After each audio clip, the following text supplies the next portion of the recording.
Japanese automaker Mazda is one of many companies feeling the impact of the Baltimore port closure. Joining us right now with that and many other issues that they're talking about in the industry right now is Masahiro Moro. He is the president and CEO of Mazda Motor Corporation. And, sir, thank you for being here in studio with us today. Thanks for having me. Why don't we start talking about the Baltimore port just because it's in the news this morning? How big of an issue is it that's so important to automobile exports and imports? Sure, absolutely. First of all, I thought to go out to those who are, heavily affected by this tragic incident, and also would like to extend sincere gratitude to everyone who have been working tirelessly on recovery efforts. Really appreciate it. We have used the Baltimore port for a long time. It's the biggest port for us. And our local team has been working closely with the Port of Baltimore and the concerned entity to understand the long-term impact. In the meantime, we have found nearby points to discharge. And probably we have to temporarily need to go to another port so that minimize delays delays of delivery to customers. Mm-hmm. But we have committed to come back to Baltimore port once operation is resumed. How big of an impact will it have on, I guess, your financials? Have you because the U.S. is a pretty important market. Absolutely. Baltimore port is the biggest port for us for East Coast side. Right now, we have inventory on the ground, and the vessel is about to arrive at a nearby port. So I don't expect a big impact right now.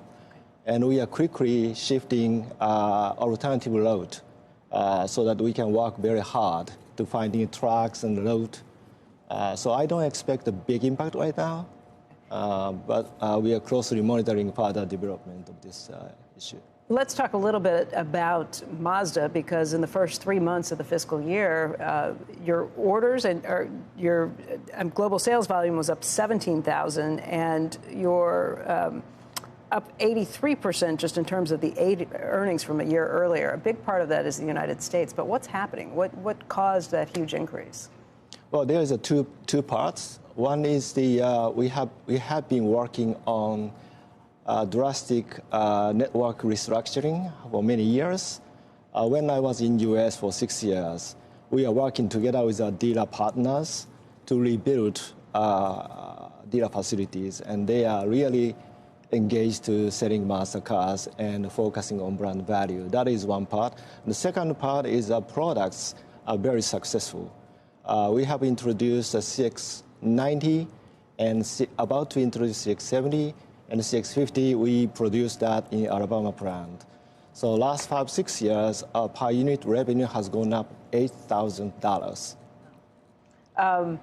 One of the things you said that really made a lot of news at the end of last year was that EV adoption is pretty difficult, and it's hard to see how consumers are going to get to that point. As a result, you're changing some of your strategies and pushing off the pure electrification for things like hybrids. What's happening in the U.S. market and around the world?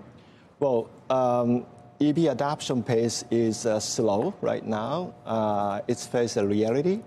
And our approach for the electrification has been so-called multi-solution strategy.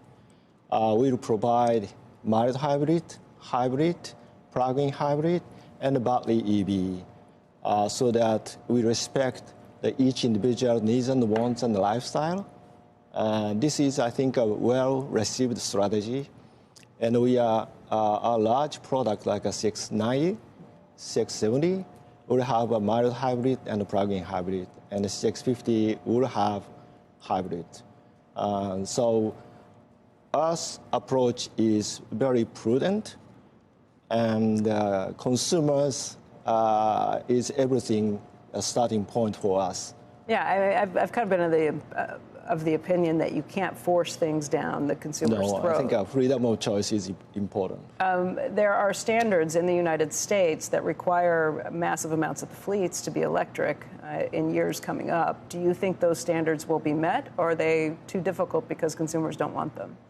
Well, always we focus on actually demand. Consumer comes first, and the regulation at a standard is a different story. You have to find out a way to deal with. So we put the customer at the center of everything we do. That is our business philosophy.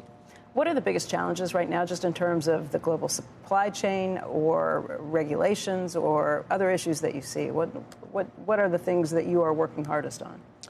Well, last couple of years, semiconductor shortages are a big issue. Right now, it's a settled down. Logistics is a big challenge for us. There's a geopolitical risks out there, and the truck shortage. And there's a number of challenges for logistics side. And the supply chain is another big challenge for us.